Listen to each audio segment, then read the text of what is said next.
What's up and welcome back to Cleats to Whistle podcast. We are back here at North Oldham High School here in Oldham County.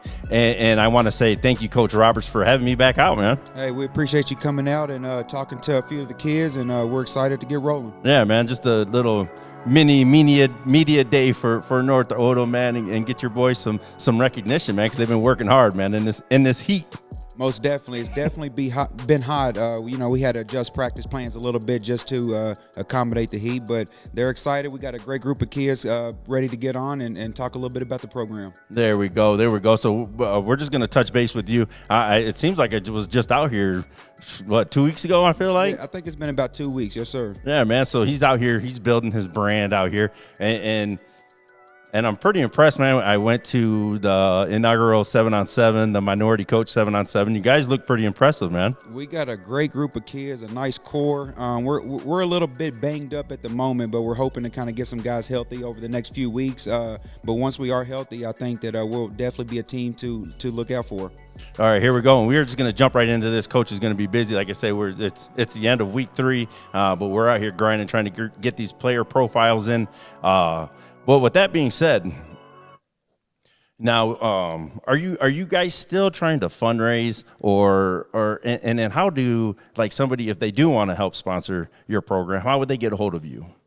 You know, if you're a high school program, you're always looking for money. It's very expensive to run a successful program. It's very expensive for helmets and shoulder pads. We're trying to get new uniforms at the moment, so we're always looking for money. As far as official fundraising, we're not doing anything at the moment. But with that being said, if you want to shoot a check over our way, you can always find me on social media or reach out to my email. We'll never turn down money, but we're not officially fundraising at the moment. Okay, and I will actually put his Twitter feed right here on the bottom. So if you ever, hey, go come support this program. This is his first year, man. So hopefully he does big things. And yeah, man. Okay, with that being said, though, we're end of week 3. How is your team progressing? I think that other than the injury bug, I think we're progressing well. I truly do believe that we've gotten better each week. Like I said, we have had a few of our key players banged up a little bit, but I think that's expected whenever you start transitioning into pads and equipment. And, the very first day of shells, we got after it a little bit. We did quite a bit of hitting, which I think was good. We kind of got to see some guys that we got to see who our dogs were and who's kind of afraid of contact a little bit. So I think we're progressing well. Very excited for the season. We're very eager and itching to kind of go full pads and get after it a little bit against another team, which a week from today we see Atherton. So ready to scrimmage and just kind of see where we stand as a team. Okay, and is there anyone that is standing out to you taking the leadership role of this team? Yeah, I definitely think I think our quarterback, who you guys will hear from in a little bit, Jace, is kind of one of the leaders of the team. I think he does a good job of kind of controlling the locker room. A lot of the young guys look up to him. A lot of the guys that you're about to see here in a little bit are the leaders of our team, and I kind of strategically picked them because they are the leaders of our team. Noah Lieber's one of the leaders on the defensive side of the ball. We got some great kids. Grady Anthony, who you'll kind of see, he's been banged up a little bit, but he's also one of the leaders on the offensive line, one of the anchors on the offensive line. Grace Smittle, Luke Tompkins have been kind of some leaders that the kids kind of look up to. The one thing that I'll brag about our kids are they all lead by example. They're really good kids. We don't have really any behavior issues, no negative attitudes. They all lead by example. They all come ready to work. Usually the first ones out on the field and just, ready to go. So you'll get to kind of hear from those guys here in a little bit, but I'll say those are probably the leaders of our team right now. Yeah, so if you do hear echoes, man, in this podcast, this episode, I didn't want to take these gentlemen outside in this heat, man. Like I said, it's unbearable, man, when you walk out. But now we're going to get into the coaching staff. Are you complete? Or are you looking for anybody to help coach, or what's it looking like? No, we're not adding anybody at the moment. We are complete. We have a full staff, offensive staff, and a defensive staff.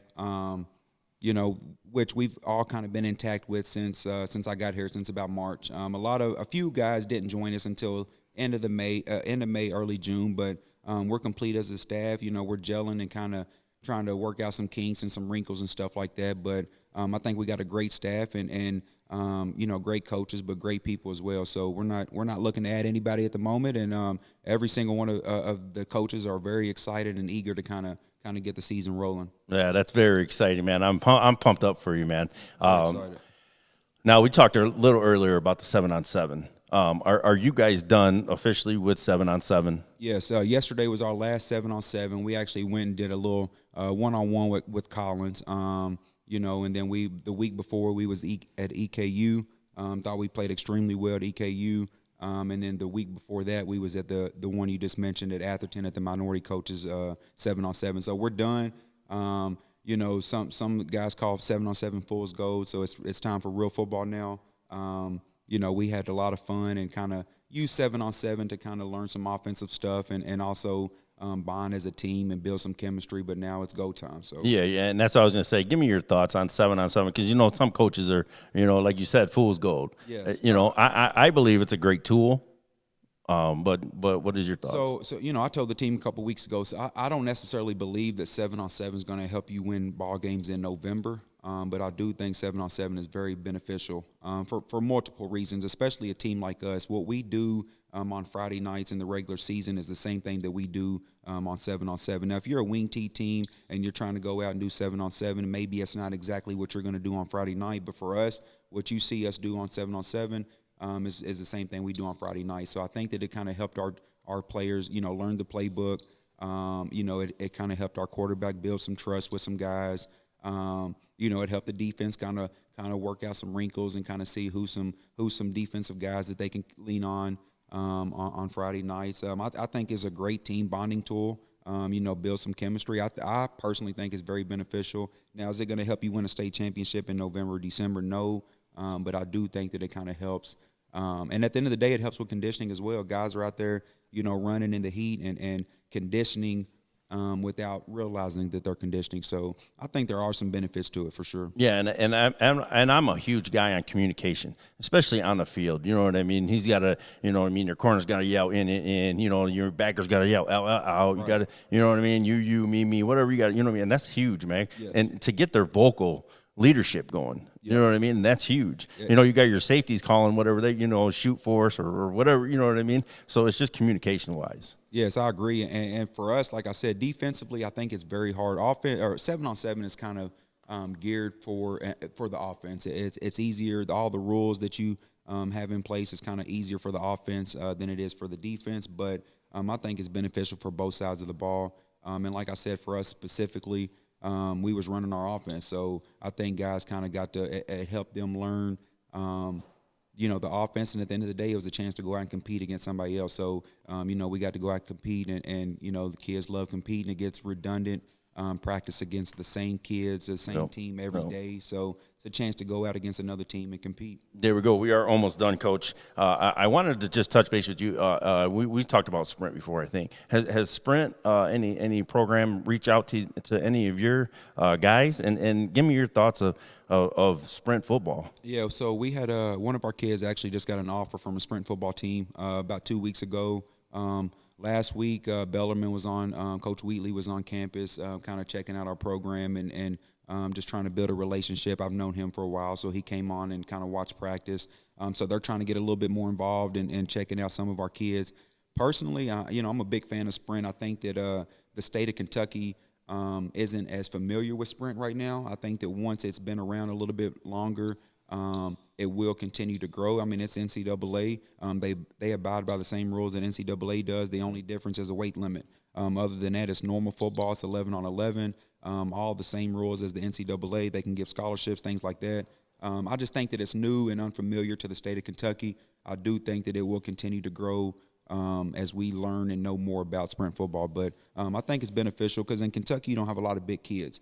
We don't have a lot of 6'5", 280, 290-pound, guys like you see in Georgia or Florida like that. We have a lot of really good athletes that are smaller, so I think that will play in part to Sprint football. There we go. And now we are actually going to add 2 more questions. Your upcoming schedule for them to, come out and support. What's it looking like? Like you said, next week is at Atherton, and then the following 2 weeks, what you look like? So I'm not going to give you the Lou Holtz speech, but man, we got a brutal schedule. I truly do feel like that. Believe that. But we opened the season with Fern Creek, a 6A program. Who has some talented athletes. They're very well coached. Coach Abel does a great job at Fern Creek. We turn around the next week and we play DeSales. Coach Jackson, another really good coach. I know DeSales was 0-10, 0-11 last year, but we scrimmaged them as 7-on-7. They got some transfers. They got some new guys. I definitely think they're going to be, more improved. They're going to be a pretty good team. So that's our first 2 weeks. We got Tates Creek, another very athletic team. I believe they're 6A as well, so we got some big dogs on the schedule. It's our first 3 weeks of the season. We turn around with our crosstown rivals, South Oldham, week 4, and by then we'll have new turf, new facility, so we're hoping for a great turnout, a sellout, and bring the Dragons on over, and as North likes to say, let's slay the Dragons. So. There we go. And now this is the last question. Going into this season, what is one goal that you want to see this team get? It's hard to just say one. I got a couple personal goals, and I'm sure the kids can kind of speak on some goals. My number one goal is to have a winning season. It's been since 2014, since North Oldham's had a winning season. I would love nothing more than to have a winning season, and compete for a district championship, at least host a home playoff game. You got to finish in the top 2 of the district. I would love to host a playoff game. So I would say those are probably my top 2 goals. And then obviously it doesn't really play into our season because I'm always looking for postseason. That's kind of my goals. But I would love to beat South Oldham. That's a rival of ours, someone that we haven't beaten in a while. So I would say that's probably the third goal. That doesn't really affect our season as much as winning our district games. So I would say having a winning season, hosting a playoff game, competing for a district championship, and then beating South Oldham is my top 3. There we go. This is Coach Roberts. I am very excited for you, man. So come out and support this coach and these young men. Like I said, this is just going to be a quick 10-minute interview, man. I appreciate you. Like yes, I say, sir. Man, Cleats to Whistle podcast, doing big things, and hope you subscribe. And, yeah, this is Coach Roberts, and this is Cleats to Whistle podcast.